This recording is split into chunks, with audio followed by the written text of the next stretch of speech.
श्रीमद् भागवतम के चतुर्थ स्कंद 14वें अध्याय से हम पाठ कर रहे हैं। और यहाँ हमने देख रहे हैं किस प्रकार वेण का दुराचार प्रजा के लिए घातक बन रहा था। ये राजा वेण की कथा कई पुराणों में आती है। हरिवंश पुराण इत्यादि बहुत जगह पर आती है। और कई बार भगवान की प्रार्थनाओं में भी इनका उल्लेख होता है कि जैसे राजा वेण का अहंकार था, उस प्रकार हमारे अहंकार का भी आप दमन कीजिए। तो ये बड़ी शिक्षाप्रद कथा है। इसके माध्यम से हम सीख सकते हैं कि कैसे व्यक्ति दंभ और अहंकार में अपना ही शत्रु बन जाता है। यहाँ ब्राह्मण वेण के ऊपर अनुकंपा करते हुए उसको बड़े विस्तार से शिक्षा दे रहे, बड़े विस्तार से समझा रहे थे कि किस प्रकार आपको प्रजा के हित के लिए कार्य करना चाहिए। लेकिन उन सब वचनों को सुनने के बाद वेण का क्या उत्तर है, श्लोक संख्या 23 से हम लोग आगे पढ़ेंगे।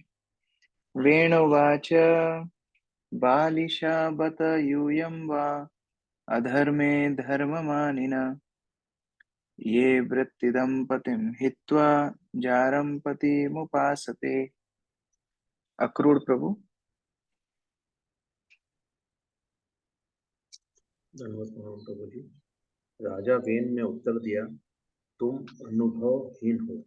यह अत्यंत दुख की बात है कि तुम लोग जो कुछ करते रहे हो वह धार्मिक नहीं है, किंतु तुम लोग उसे धार्मिक मान रहे हो। वास्तव में तुम लोग अपने पालन करता वास्तविक पति को त्याग रहे हो और पूजा करने हेतु किसी जार पर पुरुष की तलाश में। हरे कृष्ण। देखो, ये मूर्ख की निशानी होती है। मूर्ख व्यक्ति को आप सदुपदेश दोगे तो वो आपके ऊपर ही हावी हो जाएगा। जैसे नीति शास्त्रों में वर्णन है कि दुग्धपानम यथा भुजंगम केवल विषवर्धनम। अगर आप सांप को दूध पिलाओगे उसका विष ही बढ़ेगा। इसी तरह उपदेशा ही मूर्खानम केवल क्रोध वर्धनम। मूर्ख लोगों को उपदेश देंगे तो उनका केवल क्रोध वर्धन होगा।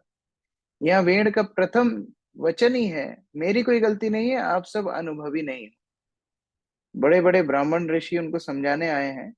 उनको वेण बोल रहा है, आप सबको क्या पता, आपको कोई अनुभव नहीं है। वास्तव में आपका पालन करता तो मैं हूँ। आपको मेरी पूजा करनी चाहिए। मेरी पूजा छोड़ के आप भगवान की पूजा कर रहे हो।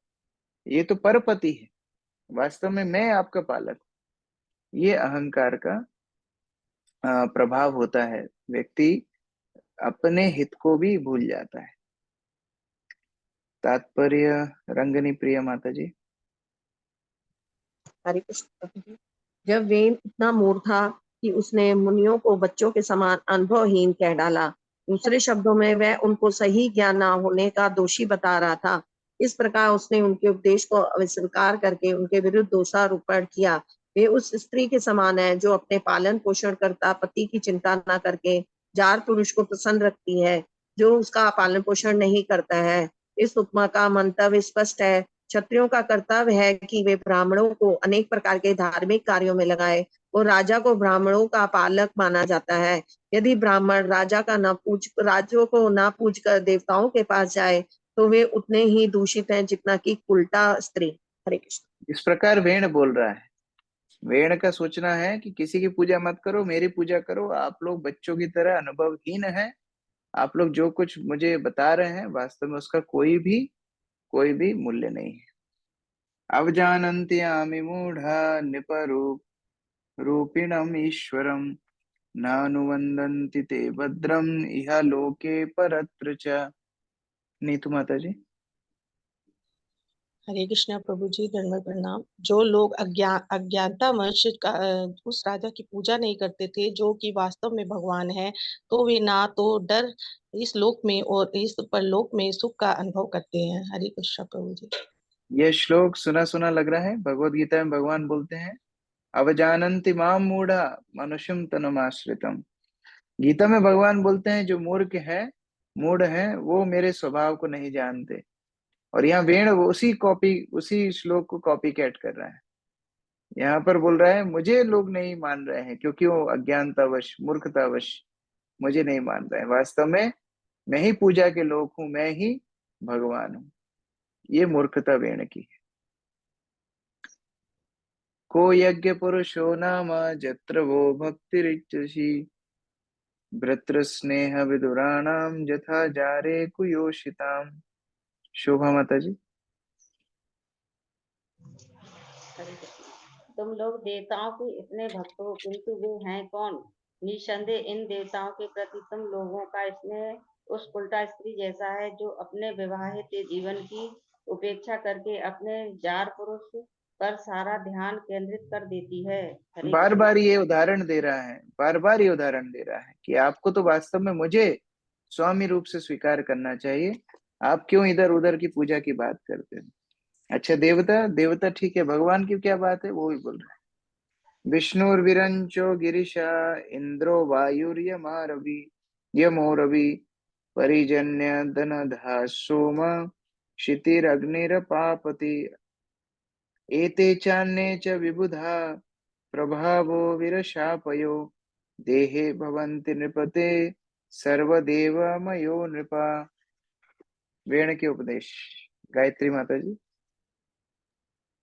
हरे कृष्ण प्रभु।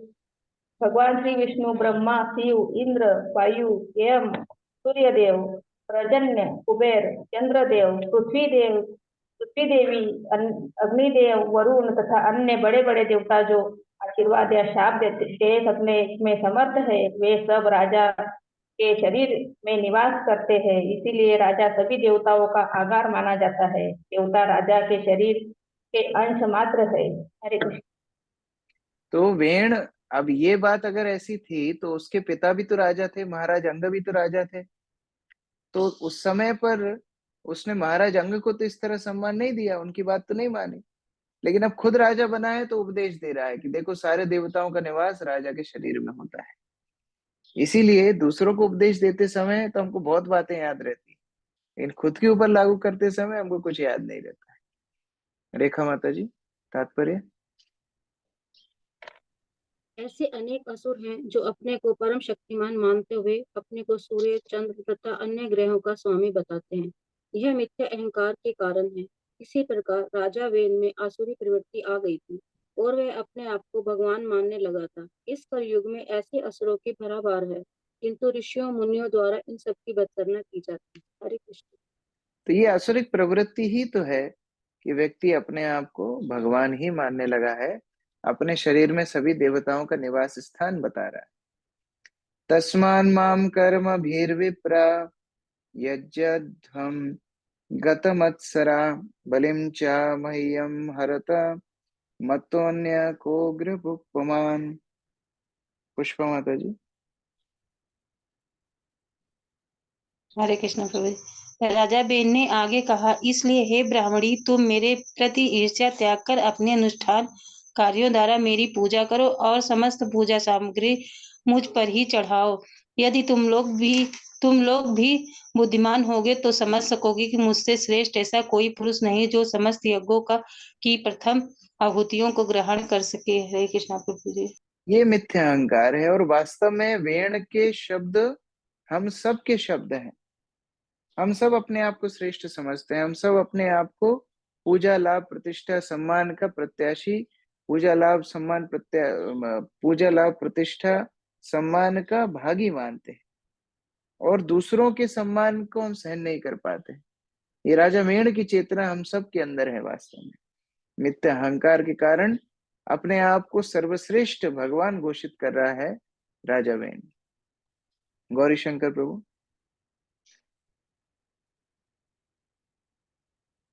पढ़ना प्रभु। हाँ। जैसा कि श्री कृष्ण ने भगवत गीता में कहा है कि उनसे बड़ा सत्य अन्य कुछ नहीं। राजा वेन भगवान का अनुकरण कर रहा था और मिथ्या अहंकार वह कह भी रहा था कि वह परमेश्वर है। ये सब आसुरी पुरुषों के लक्षण है। तो इस प्रकार भगवान का अनुकरण कर रहा है, भगवान के वचनों का अनुकरण कर रहा है, उनके पद का अनुकरण कर रहा है, ये सब असुरी प्रवृत्ति। मैत्रेवाच इत्थं विपर्यमति पापियान् उत्पथं कृतः। म्यूट करना। अनुनीयमान तत् यच्छाम न चक्रे भ्रष्ट मंगला। भूमिका माता जी। महर्षि मैत्रेय ने आगे कहा, इस प्रकार अपने पापमय जीवन के कारण दुर्बोध होने तथा सही राह से विचलित होने के कारण राजा समस्त पुण्य से क्षीण हो गया। उसने ऋषियों के की सादर प्रस्तुति प्रार्थनाएं स्वीकार नहीं की, अतः उसकी भत्सान की गई। तो जो जो कम गुणों वाला हो उसकी समस्या नहीं है। हरी हरी। जिनके अंदर गुणों की कमी हो वो चलेगा, लेकिन चरित्र की कमी हो वो नहीं चलेगा। यहाँ पर वेण यद्यपि राजा है, राजकुल में जन्म लिया है, महाराज अंग के परिवार में जन्म लिया है, लेकिन ऋषि मुनियों का अनादर किया, उनको अपराध किया, अपने आप को भगवान घोषित किया। इस कारण से जितने उनके पुण्य थे सब क्षीण हो गए। तात्पर्य यामिनी माता जी। तात्पर्य, निश्चित ही असुरों को अधिकारियों की बात पर विश्वास नहीं हो सकता। वास्तव में वे सदैव उनका निरादर करते हैं। वे अपने से धर्म के सिद्धांत स्वयं गढ़ते हैं और श्रील व्यास देव, श्री नारद मुनि और यहाँ तक कि पूर्ण पुरुषोत्तम भगवान श्री कृष्ण जैसे महापुरुषों की अवज्ञा करते हैं। जो ही कोई व्यक्ति अधिकारी पुरुष की अवज्ञा करता है वह पापी बनकर अपना सारा पुण्य खो देता है। राजा इतना घमंडी तथा अहंकारी हो गया कि उसने बड़े बड़े ऋषियों का अनादर करने का साहस किया, जिससे उसका विनाश हो गया। तो ये आसुरिक प्रवृत्ति का लक्षण है। अपने से श्रेष्ठ अधिकारी मतलब अपने से श्रेष्ठ जो लोग हैं उनका अनादर करना। तो जब हम अपने से श्रेष्ठों का अनादर करना शुरू कर देते हैं, हमारे सारे पुण्य क्षीण हो जाते हैं। इति ते असत्कृतः तेन द्विजा पंडितमानिना भग्नायां भव्ययच्छायां तस्मै विदुरच्युक्रुधु। आरती सुमानी माता जी। हरे कृष्ण प्रभु। हे विदुर, तुम्हारा कल्याण हो। उस मूर्ख राजा ने अपने को अत्यंत विद्वान समझकर ऋषियों तथा मुनियों का अपमान किया। राजा के वचनों से ऋषियों का दिल टूट गया और वे उस पर अत्यंत क्रुद्ध हुए। हरे कृष्ण। तो यहाँ मैत्री मुनि विदुर को कल्याण क्यों दे रहे हैं? क्योंकि एक मूर्ख राजा से विदुर भी जान छुड़ा के आए हैं। अभी दुर्योधन दुर्योधन ऐसे ही राजा वेण की तरह ही तो भाषा बोल रहा था, और उसने तिरस्कार किया। विदुर दुर्योधन का महल छोड़ के आ गए। तो मैत्री मुनि मानो ये बोल रहे हो, अच्छा हुआ आपके फंदा उनसे छूटा, यहाँ वेण से भी फंदा ऋषि मुनि छुड़ाने वाले हैं। बड़े क्रोधित ऋषि मुनि हो गए उनका इस तरह दुराचरण देख करके। हन्यताम ईशा पापा प्रकृति दारुणा जीवन जगत सौवाशो कुरुते भस्मसात् ध्रुवम। मणि माता जी। सभी रीति तुरंत हाहाकार करने लगे, इसे मारो, इसे मारो। यह अत्यंत भयावह और पापी पुरुष है। यदि यह जीवित रहा तो निश्चित रूप से सारे संसार को देखते देखते भस्म कर देगा। यद्यपि साधु मुनि ऋषि बड़े शांत स्वभाव के होते हैं, यहाँ बोल रहे हैं हन्यताम, मार डालो इसको। तो कोई बोल सकता है कि अरे इनके हृदय की दया कहाँ गई? नहीं, क्योंकि उनकी दया सारे राष्ट्र के लिए थी, उनकी दया सारे प्रजा के लिए थी, इसलिए वो जरूरी था कि ये दुष्ट को मारना है। कई बार हमारी दया एक व्यक्ति के लिए बाकी लोगों के लिए कष्टप्रद बन जाती है। जैसे कई बार मंदिर में हम लोग लाइन लगा करके सब काम करते हैं, प्रसादम के लिए लाइन लगाते हैं, उसके बाद चरणामृत के लिए लाइन लगाते हैं, तुलसी महारानी में जल देने के लिए लाइन लगाते हैं, हर चीज के लिए लाइन लगा करके जाते हैं। अब मान लो कोई व्यक्ति लाइन तोड़ करके आगे जा रहा है और प्रसाद बांटने वाले ने उसको प्रसाद दे भी दिया कि अरे चलो बेचारा आ गया, अभी दे दो। वास्तव में वो एक व्यक्ति पे अनुकंपा करने की वजह से जो लाइन में लगे हैं उन सब के प्रति उसका अपराध हो गया। तो एक व्यक्ति को बचाने के चक्कर में कई दूसरों को कष्ट नहीं पहुंचाना है। इसलिए प्रहलाद महाराज जब अपनी शिक्षाओं में बताते हैं कि साधु पुरुष भी बिच्छू सांप जैसे जानवरों की मृत्यु पे खुश होते हैं। क्यों? क्योंकि दूसरों को कष्ट पहुंचाने के लिए इनका जीवन है, दूसरों अच्छे भले आदमी को डस लेगा। इसी तरह से यहाँ पर वेण के जीवन दूसरी प्रजा के लिए समस्या थी। ऋषि मुनि बोलने लगे इनको तुरंत मार डालो। मंजू माता जी तात्पर्य।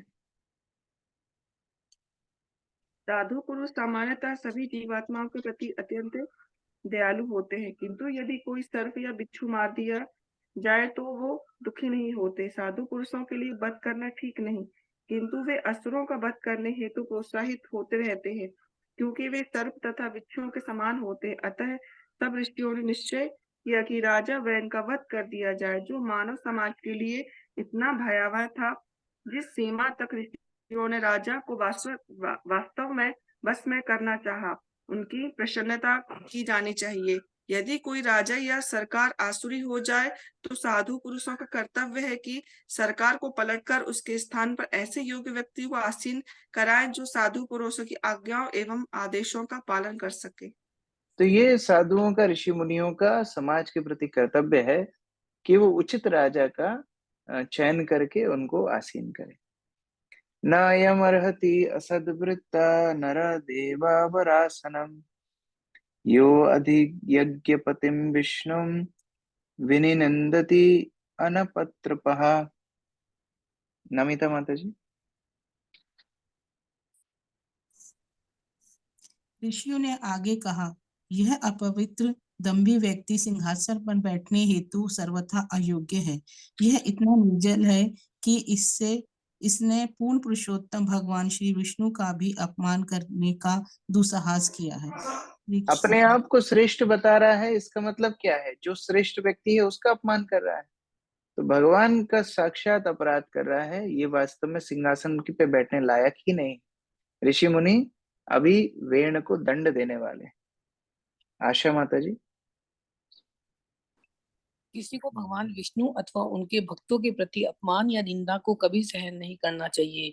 भक्त सामान्यतः भद्र एवं विनम्र होता है और किसी से झगड़ा करने से कतराता है, ना ही वह किसी से ईर्ष्या करता है। किंतु शुद्ध भक्त जब यह देखता है कि भगवान विष्णु या उनके भक्तों का अपमान हो रहा है तो वह आग बबूला हो जाता है। यह भक्त का कर्तव्य है। यद्यपि भक्त विनम्रता एवं भद्रता बनाए रखता है, किंतु यह सबसे बड़ा दोष है यदि भगवान या उनके भक्त के अपमान होने पर वह शांत रहता है। तो क्रोध भक्त द्वेषी जने, क्रोध को अगर लगाना ही है तो जो भक्त द्वेषी हैं, भगवत द्वेषी हैं, उनके ऊपर लगाना चाहिए। ऋषि मुनि वेण के ऊपर बड़े क्रोधित हुए। को वैनम परिचक्षिता वेनम एकम ऋते शुभम प्रातः प्राप्तः ईशम ऐश्वर्यम यत अनुग्रह भाजन। दीप्ति माता जी। अभागे राजा वेन को छोड़कर भला ऐसा कौन होगा जो उस भगवान की निंदा करेगा जिनकी कृपा से सभी प्रकार की संपत्ति एवं ऐश्वर्य प्राप्त होता है। तो सामान्य व्यक्ति भी कृतज्ञ होता है। अगर कोई व्यक्ति हर वस्तु किसी से प्राप्त कर रहा हो तो वो कृतज्ञ होगा। भगवान सब कुछ जीवात्मा को दे रहे हैं, फिर भी वेण जैसे व्यक्ति भगवान की निंदा करते हैं। ऋषि मुनियों को बड़ा आश्चर्य हो रहा है कि राजा वेण को छोड़ करके कौन ऐसा होगा जो भगवान को निंदा करेगा। वास्तव में जो निंदा करेगा राजा वेण की कैटेगरी में ही है वो। तात्पर्य सुरेखा माता जी। हरे कृष्ण प्रभु जी, दंडवत प्रणाम। जब मानव समाज वृष्टि रूप से या निष्ठि रूप से ईश्वरहीन हो जाता है और पूर्ण पुरुषोत्तम भगवान की सत्ता की निंदा करता है तो समझिए कि उसका विनाश अवश्य भावी है। श्री भगवान की कृपा को न समझने के कारण ऐसी सभ्यता में सभी प्रकार का अशुभ होता रहता है। हरे कृष्ण। तो ऐसी सभ्यता जहाँ राजा प्रजा सब भगवत द्वेषी हो, उधर कभी भी कल्याण की अपेक्षा नहीं की जा सकती। ऋषि मुनियों को बड़ा दुख हुआ कि इस तरह कृतघ्न राजा वेण भगवान का ही तिरस्कार कर रहा है। इत्थं व्यवसिता हन्तुं ऋषयारूढ़ मन्यवा निजग्नुः हुं कृतैवेनं हतम अच्युत निंदया। सरिता माता जी। हरे कृष्णा प्रभु जी, धन्यवाद। इस प्रकार अपने छिपे क्रोध को प्रकट करते हुए ऋषियों ने राजा को तुरंत मार डालने का निश्चय कर लिया। राजा वेन पूर्ण पुरुषोत्तम भगवान की निंदा करने के कारण पहले से ही मृत्यु तुल्य था, अतः बिना किसी हथियार के ही मुनियों ने हुंकारों से वेन को मार डाला। हरे कृष्णा। श्री श्रीमद राधानाथ स्वामी महाराज बताते हैं कि जब कोई व्यक्ति अहंकार में चूर हो जाता है, उसी समय उसका पतन हो जाता है। वो जैसे ही अहंकार वश अपराध करना शुरू करता है, उसी समय उसका पतन हो जाता है, लेकिन केवल समय की देरी है जब वो बाह्य दृष्टि में प्रकट हो कि हाँ अब इसका पतन हो गया। वास्तव में जब अहंकारी बना था तभी पतन हो गया था। जैसे इंद्र भगवान के प्रति द्वेष रखते हैं और इंद्र ब्रजमंडल को अपनी बारिश से, संवर्तक बादलों की बारिश से ध्वंस करने का निर्णय करते हैं, उसी समय इंद्र का पतन हो गया था। 7 दिन बाद तो फिर उसको साक्षात्कार हुआ कि हाँ मुझसे गलती हो गई। उसी प्रकार वेण ने जैसे ही ऋषि मुनियों साधु संतों को अपमान किया, वास्तव में उसी समय उसकी मृत्यु हो गई थी, लेकिन अब साधु संत उसको मृत्यु दंड देने के लिए तैयार है। और साधु ऋषियों की शक्ति इतनी होती है, उनको कोई अस्त्र शस्त्र उठाने की आवश्यकता नहीं है। तो क्षत्रियों से ऊपर क्यों है कि क्षत्रियों को तो फिर भी अस्त्र शस्त्र की जरूरत पड़ती है, साधुओं को अस्त्र शस्त्र की जरूरत नहीं पड़ती है। केवल ऋषि मुनियों ने वहां खड़े होकर एक हुंकार किया, हूं, बस राजा वेण वहीं पर मर गए। इतना मात्र करने से उनकी मृत्यु हो गई। इसलिए साधुओं के सम्मान करना चाहिए, साधुओं से थोड़ा डर के भी रहना चाहिए, क्योंकि उनका कारण है, उनका उनका कार्य है समाज में अनुशासन रखना। तो क्षत्रिय लोग पहले इसलिए ब्राह्मणों से डरते थे कि देखिए अगर हम धर्म विरुद्ध चलेंगे तो ब्राह्मण लोग हमारा सत्ता को खत्म कर देंगे। तो इस प्रकार से हुंकार मात्र से वेण को ऋषियों ने मार डाला। ऋषि भी स्वाश्रम पदम गते पुत्र कलेवरम सुनीता पालयम आसा विद्या योगेन सोचती। सुनीता माता जी। हरे कृष्ण प्रभु जी। सभी ऋषि गणों के अपने अपने आश्रमों को चले जाने के बाद राजा वेन की माता सुनीता अपने पुत्र की मृत्यु से अत्यधिक शोकाकुल हो उठी। उसने अपने पुत्र के शव को कुछ द्रव्यों के द्वारा तथा मंत्र के बल से सुरक्षित रखने का निश्चय किया। तो ऋषिगण इस तरह दंड दे करके अपने अपने आश्रम को चले गए, लेकिन वेण की माता सुनीता, माता का हृदय तो माता का ही होता है, वो अपने बच्चे से प्रेम करती है। वेण के शरीर को किन्हीं मंत्रों के उच्चारण से, द्रव्यों के माध्यम से सुरक्षित करके रखती है। हम देखते हैं कई बार ऐसा हुआ, जैसे दशरथ महाराज के शरीर को भी सुरक्षित करके रखा गया था जब तक भरत और शत्रुघ्न वापस नहीं आए। उसी प्रकार से वेण के शरीर को भी सुरक्षित करके रखा गया। एकदा, कुछ दिनों बाद, एकदा मुनयाते तो सरस्वत सलील आप्लुता हुत्वा अग्निन सत्कथा चक्रो अपविष्टा सरित्तटे। मोहित प्रभु। हरे कृष्ण प्रभु जी। एक बार यही ऋषि सरस्वती नदी में स्नान करके यज्ञ अग्नि में आहुति डालने का अपना नित्य कर्म कर रहे थे। इसके पश्चात नदी के तट पर बैठकर वे दिव्य पुरुष तथा उनकी लीलाओं के विषय में चर्चा करने लगे। तो फिर कुछ दिन बाद ये ऋषि मुनियों की फिर से सभा लगी, सब एकत्र हुए, भगवत चर्चा करने लगे। उन्हीं चर्चाओं के बीच में कुछ एक बात निकल के आई। वीक्ष्य उत्थितान् तदा उत्पातान् आहुलोक भयं भयोत्करान् अपि अभद्रमनाथाय दस्युभ्य न भवेद भुवा। अनीता सबले माता जी। हरे कृष्णा प्रभु। उन दिनों देश में अनेक उपद्रव हो रहे थे, जिसने समाज में आतंक उत्पन्न हो रहा था। अंत सभी मुनि परस्पर बातें करने लगे कि क्योंकि राजा मर चुका है, अब उस संसार का कोई रक्षक नहीं है, अंत जोर उनको के कारण प्रजा पर विपत्ति आ सकती है। आपस में ऋषि मुनि चर्चा करने लगे कि ये देश में हमने वेण को तो मार दिया, लेकिन राजा के नहीं होने के कारण दस्यु, डाकू, चोर इत्यादि अब फिर से सक्रिय हो गए हैं उसके कारण से सारी प्रजा फिर परेशान है। तो राजा तो होना चाहिए, बिना राजा के कैसे राज्य चलेगा, इस तरह चिंता करने लगी। तात्पर्य राहुल प्रभु। तात्पर्य, जब भी राज्य में उपद्रव होता है या आतंक छा जाता है तो नागरिकों की संपत्ति तथा उनका जीवन असुरक्षित हो जाता है। यह स्थिति चोर उचक्कों के बढ़ने से उत्पन्न होती है। ऐसी अवस्था में यह माना जाता है कि शासक या सरकार मृत है। राजा वेन की मृत्यु के कारण ये सभी विपत्तियां आ गई। अतः साधु पुरुष प्रजा के कल्याण के लिए चिंताग्रस्त हो उठे। निष्कर्ष यह है कि यद्यपि साधु पुरुष राजनीतिक मामलों में किसी प्रकार का दखल नहीं देते, किंतु वे प्रजा पर सदैव दयालु रहते हैं। अतः वे समाज से विलग रहकर भी कृपा तथा दयावश विचार करते हैं कि किस प्रकार सभी नागरिक शांति पूर्वक अनुष्ठानों को कर सके और वर्णाश्रम धर्म के विधि विधानों का पालन कर सके। यही इन मुनियों की चिंता का विषय था। इस कलिकाल में सब कुछ अस्त व्यस्त है, अतः साधु पुरुषों को चाहिए कि वे हरे कृष्ण मंत्र का जप करें, जिसकी संस्तुति शास्त्रों ने की है। हरे नाम एव केवलम कलो नास्तेव नास्तेव नास्तेव गतिरन्यथा। बौद्धिक तथा आध्यात्मिक संपन्नता के लिए हर एक का कर्तव्य है कि वह भक्ति पूर्वक हरे कृष्ण महामंत्र का जप करे।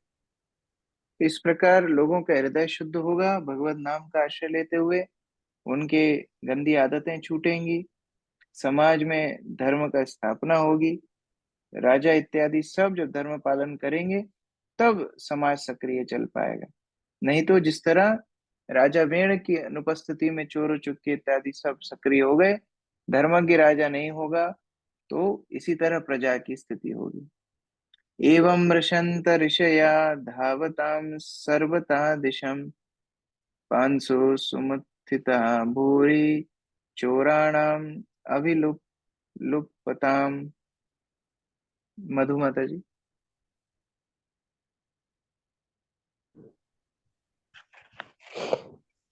जब ऋषिगण इस प्रकार विचार विमर्श कर रहे थे तो उन्होंने चारों दिशाओं से धूल की आंधी उठती देखी। अभी आंधी उन चोरों उचक्कों के दौड़ भाग से उत्पन्न हुई थी जो नागरिकों को लूट रहे थे। हरे कृष्ण। इतना उत्पात मच रहा था कि ये चोर और चक्के इतने सक्रिय हो गए कि इनकी दौड़ भाग लूटपाट से आंधी तूफान जैसे उठ रहे थे। जैसे मानो कोई धूल के मैदान में थोड़ा सा कोई कुश्ती इत्यादि हो तो खूब धूल उड़ती है, तो एक तरह से इतने ये लोगों को परेशान कर रहे थे कि पूरा समाज उथल पुथल हो गया। तात्पर्य श्याम गोविंद प्रभु। चोर उचक्के सदैव इस ताक में रहते हैं कि राजनीतिक उथल पुथल हो और वे जनता को लूटने का अवसर पाएं। अतः इन चोर उचक्कों को उनके धंधे में निष्क्रिय बनाए रखने के लिए सशक्त सरकार आवश्यक है। हरे कृष्ण। तो जहां भी अनुशासन नहीं होगा, जहां भी अंकुश नहीं होगा सरकार का, उस तरह अराजकता समाज में फैल जाएगी। तदुपद्रम अज्ञाय लोकस्य वसुलुम्पताम भर्तरि उपरते तस्मिन् अन्योन्य च जिगासताम चोरप्राय जना पदम हीनसत्वमराजकम लोकानावारयन् शक्ता अपि तद्दोषदर्शिना। हरिप्रिया माता जी। उस अंधड़ को देखकर साधु पुरुषों ने समझ लिया कि राजा वेन की मृत्यु के कारण अत्यधिक अव्यवस्था फैल गई है। बिना सरकार के राज्य कानून तथा व्यवस्था से विलीन हो जाता है। फलतः उन घातक चोर उचक्कों का प्राबल्य हो उठा जो प्रजा की संपत्ति को लूट रहे थे। यद्यपि ऋषिगण इस उपद्रव को अपनी शक्ति से रोक सकते थे, जिस प्रकार उन्होंने राजा का वध किया था, किंतु उन्होंने ऐसा करना अनुचित समझा। अतः उन्होंने उपद्रव को रोकने का कोई प्रयास नहीं किया। तो इस प्रकार से अब क्या किया जाए, उन्होंने सोचा कैसे पहले राजा को स्थित करना जरूरी है। एक एक उपद्रव को रोकने जाएंगे तो वो संभव नहीं है, लेकिन अच्छी सरकार बिठा देंगे, अपने आप सारे उपद्रव रुक जाएंगे। तो इस तरह ब्राह्मणों ने विचार करना शुरू किया। अमित प्रभु।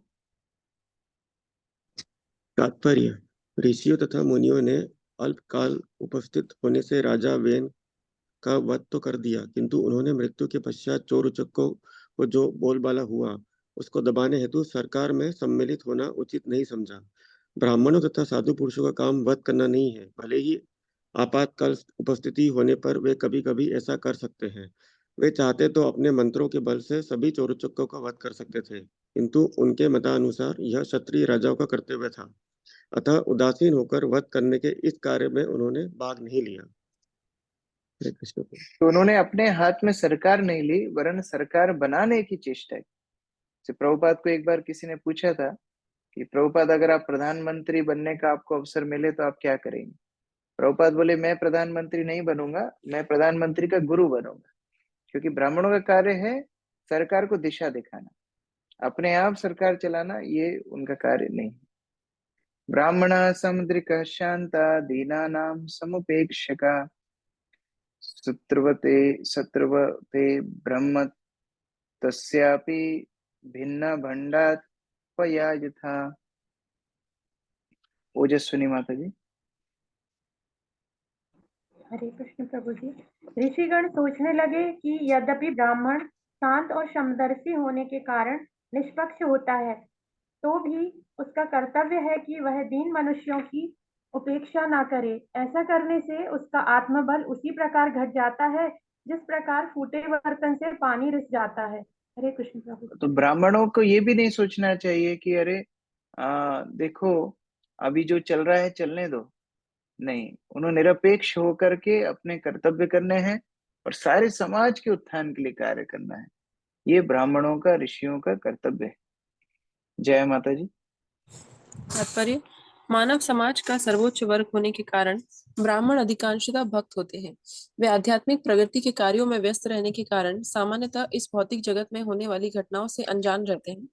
तो भी जब मानव समाज पर कोई विपदा आती है तो वे उदासीन नहीं रह सकते। यदि वे पीड़ित मानव समाज के उद्धार के लिए कुछ नहीं कर पाते तो यह कहा जाता है कि ऐसी उपेक्षा से उनका आत्मज्ञान घटता है। यद्यपि लगभग सभी ऋषि मुनि अपने व्यक्तिगत लाभ के लिए हिमालय जाते हैं, किंतु प्रहलाद महाराज ने कहा है कि वे अकेले मुक्ति नहीं चाहते थे। उन्होंने तब तक प्रतीक्षा करने का संकल्प लिया जब तक कि संसार के सारे पतितात्मा मुक्त न हो जाएं। ब्राह्मण अपनी उन्नत अवस्था में वैष्णव कहलाते हैं। ब्राह्मण दो प्रकार के होते हैं, ब्राह्मण पंडित और ब्राह्मण वैष्णव। योग्य ब्राह्मण निसंदेह अत्यंत विद्वान होता है, किंतु जब उसका ज्ञान पूर्ण पुरुषोत्तम भगवान को समझने की दिशा में अग्रसर होता है तो वह ब्राह्मण वैष्णव बन जाता है। जब तक मनुष्य वैष्णव नहीं बन जाता तब तक ब्राह्मण संस्कृति में उसकी सिद्धि अधूरी रहती है। उन साधु पुरुषों ने बहुत ही सोच विचार करके देखा कि यद्यपि राजा वेन अत्यंत पापी था, किंतु वह ध्रुव महाराज के वंश में उत्पन्न हुआ था, अतः इस कुल के वीर्य का संरक्षण भगवान केशव ही कर सकेंगे। अतः साधु पुरुषों ने इस स्थिति से निपटने हेतु कुछ कदम उठाने चाहे। राजा के अभाव में सभी कुछ अस्त व्यस्त हो चुका था। क्या करें, कैसे वंश परंपरा को आगे बढ़ाएं? ऋषि मुनि सोचने लगे कैसे इस वंश की परंपरा को भी रखें, एक अच्छे राजा को भी हमको आसन पर बिठाना है, क्या किया जाए? वो लोग विचार करने लगे।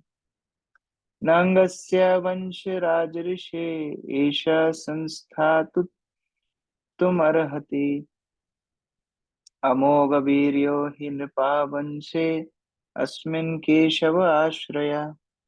भूपेंद्र प्रभु।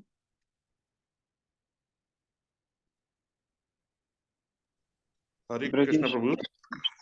यस, वंश क्रम तात्पर्य पढ़ना ना गुरुजी। प्रभु जी, अनुवाद। मुनियों ने निश्चय किया कि राजर्षि अंग के वंश को नष्ट नहीं होने देना चाहिए, क्योंकि इस वंश का वीर अत्यंत शक्तिशाली रहा है और उसकी संतानें भगवत परायण होती रही है। हरे कृष्ण। तो ध्रुव महाराज का वंश है, इतना बड़ा वंश है, यहीं पर खत्म हो जाएगा, तो उनको बड़ी चिंता हुई कैसे वंश को भी बचाएं, लेकिन महाराज वेण को तो मार ही दिया, तो अभी क्या किया जाए, इस तरह विचार करने लगे। तात्पर्य अनिकेत प्रभु। तात्पर्य, वंश क्रम की शुद्धता अमोघ वीर्य कहलाती है। द्विजों अर्थात ब्राह्मणों, क्षत्रियों तथा वैश्यों में वीर्य परंपरा को शुद्ध बनाए रखने के लिए गर्भाधान संस्कार से लेकर जितने भी संस्कार है उनका पालन किया जाना चाहिए। यदि शुद्धता विधि का कठोरता से पालन नहीं किया जाता, विशेषतः ब्राह्मणों द्वारा, तो वंशज अशुद्ध होते जाते हैं और धीरे धीरे उस वंश में पाप कर्म दृष्टिगोचर होने लगते हैं। महाराज अंग अत्यंत शुद्ध थे क्योंकि वे महाराज ध्रुव के वंश का वीर्य शुद्ध था, किंतु उनका वीर्य साक्षात मृत्यु की पुत्री अपनी पत्नी सुनीता के संसर्ग में दूषित हो चुका था। इस दूषित वीर्य से राजा वेन का जन्म हुआ था। ध्रुव महाराज के वंश की यह सबसे बड़ी दुर्घटना थी। सभी ऋषि मुनियों ने इस तथ्य पर विचार करके ही कार्यवाही करने का निश्चय किया, जिसका वर्णन अगले श्लोकों में हुआ है। हरे कृष्ण। तो क्या किया, वह सोचने लगे कि इनके कुल को भी बचाए रखें, राजा भी अच्छा हो, लेकिन अब वेण के मृत शरीर को ही कुछ उपचार करके आगे बढ़ाना पड़ेगा। अगले श्लोक में वर्णन है। विनिश्चित्य एवं ऋषया विपन्नस्य महीपते ममंथो उरुम तरसा तत्र आसीद बाहुक नरा। ब्रजेश प्रभु। इस निश्चय के बाद साधु पुरुष तथा मुनियों ने राजा वेन के मृत शरीर की जांघों का अत्यंत शक्तिपूर्वक तथा एक विशेष विधि से मंथन किया। इस मंथन के फलस्वरूप राजा वेन के शरीर से एक बोले जैसा व्यक्ति उत्पन्न हुआ। हरे कृष्ण। तो अभी राजा वेण के शरीर को विशेष मंत्र इत्यादि के माध्यम से मथना शुरू किया, और इस मंथन के कारण अब अलग अलग लोगों की उत्पत्ति होगी। तो पहला एक बोना जैसा व्यक्ति उत्पन्न हुआ, जो पहले सर्वप्रथम वेण के शरीर से जांघों को मथने से उत्पन्न हुआ है। तात्पर्य आयुष प्रभु। तात्पर्य, राजा वेन की जांघ के मंथन से एक व्यक्ति का उत्पन्न होना यह बताता है कि आत्मा व्यष्टि है और शरीर से पृथक रहता है।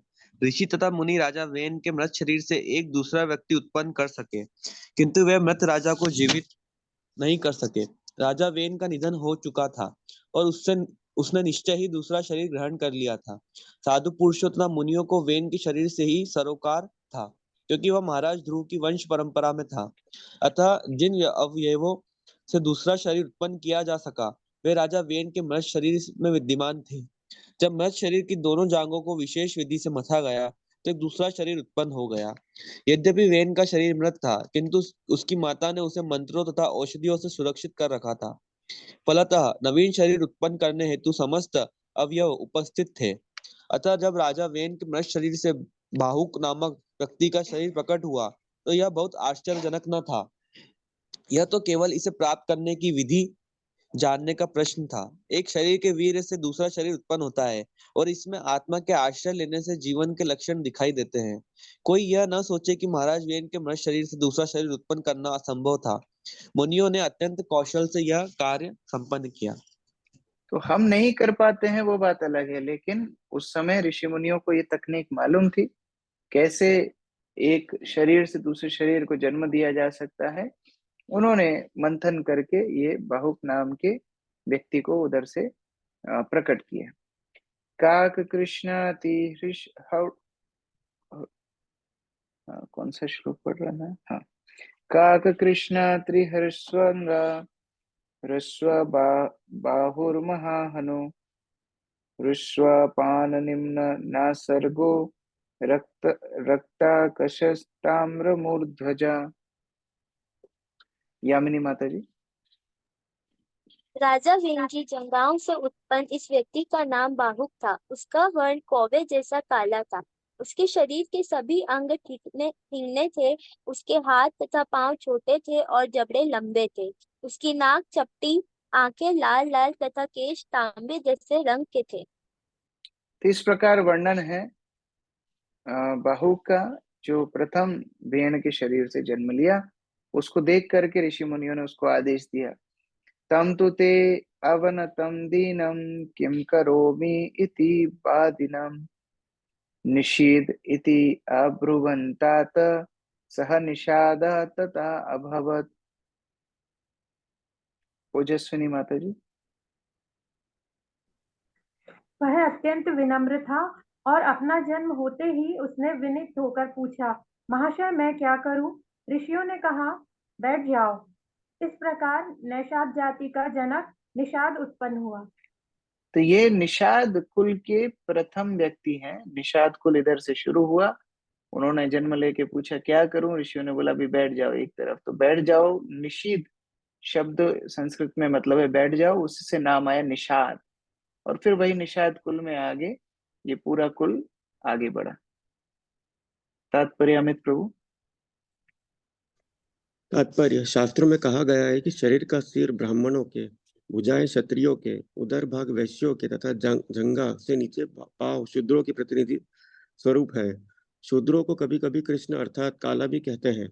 ब्राह्मण शुक्ल श्वेत कहलाते हैं और क्षत्रिय तथा वैश्य इन दोनों रंगों के मिश्रण होते हैं, किंतु जिनका रंग अत्यंत श्वेत होता है वह श्वेत कुष्ठ के कारण होता है। अतः यह निष्कर्ष निकलता है कि उच्च वर्ग का रंग श्वेत या सुनहरा और शूद्रों का काला होता है। तो इस प्रकार से ये निषाद शूद्र स्वभाव के थे, जिसकी पुष्टि अगले श्लोक में की जा रही है। तस्य वंशया तु निषादा गिरि कानन गोचरा येन अर्हत जायमाना वेन कल्मषम उल्बणम। गायत्री माता जी। हरे कृष्ण प्रभु। जन्म होते ही उसने राजा वेन के समस्त पापपूर्ण कृत्य के फलों को स्वयं धारण कर लिया। इसीलिए वह निषाद जाति सदैव पापपूर्ण कृत्यों में यथा चोरी, डाका तथा शिकार में लगी रहती है। फलतः इसे पर्वतों तथा जंगलों में ही रहने दिया जाता है। तो पिछला श्लोक का तात्पर्य पढ़ के कोई बोल सकता है, अरे प्रभुपाद निषादों को शूद्र क्यों बोल रहे हैं? गुणा कर्म विभागश, कर्म क्या किए? जैसे ही निषाद जन्म लिया, राजा वेन जितने पाप कर्म करता था वही दोबारा करने लगा। तो ऋषि मुनियों ने सोचा, अरे हमने तो ये सोच करके मंथन किया था कि कोई अच्छा व्यक्ति निकलेगा, लेकिन ये तो उल्टी बात पड़ गई। तो आगे क्या करें? आगे अगले अध्याय में हम लोग पढ़ेंगे कि किस प्रकार फिर उन्होंने भुजाओं के मंथन से महाराज पृथु का जन्म किया।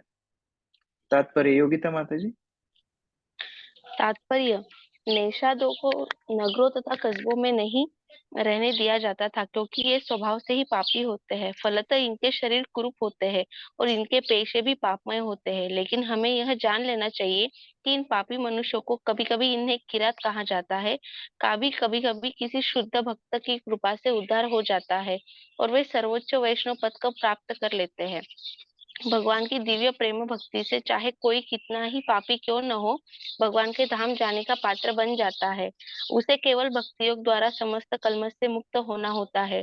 इस प्रकार प्रत्येक व्यक्ति भगवान के धाम जाने का पात्र बन सकता है। भगवान ने स्वयं भगवत गीता 9.32 में इसकी पुष्टि की है। माम ही पार्थ व्यपाश्रित्य ये अपि स्यु पापयोनय स्त्रियो वेश्यास्तथा शूद्रास्ते अपि यान्ति पराम गति। हे पार्थ, मेरी शरण में आकर तो पाप योनि वाले स्त्री, वैश्य और शूद्र भी परम गति को प्राप्त होते हैं। इस प्रकार श्रीमद् भागवतम के चतुर्थ स्कंद के अंतर्गत राजा वेन की कथा नामक 14वें अध्याय के भक्ति वेदांत तात्पर्य पूर्ण हुए।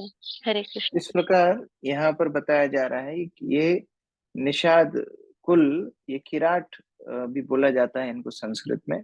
और हम देखते ही हैं भगवान राम ने फिर निषाद राज से मृत्युता की, उनका उद्धार किया। तो इस प्रकार भगवान के आश्रय में आकर के सभी पवित्र हो जाते हैं। इसका एक उदाहरण है शास्त्र में दूसरे स्कंद में भागवत में श्लोक आता है, किराट हुनांद्र पुलिंद पुलकशा अभिद्र सुमांब यवनः कसायदा। जो भगवान प्रभा विष्णुवे, भगवान विष्णु का नाम लेते हैं, वो कितने ही पाप योनियों में हो, वह सब शुद्ध्यंति तस्मै प्रभा विष्णवे नमः, वह सब शुद्ध हो जाते हैं। इस प्रकार से यहाँ पर राजा वेण के शरीर के मंथन से ये पहला बहुक नाम का व्यक्ति निषाद कुल की शुरुआत हुई। लेकिन इससे तो कार्य सिद्ध नहीं हुआ। राजा तो हमको चाहिए था, राजा तो नहीं मिला। तो आगे और मंथन होगा अगले अध्याय में। हरे कृष्ण। ग्रंथराज श्रीमद् भागवतम की जय, श्री प्रभुपाद की जय, समवेत भक्तवृंद की जय।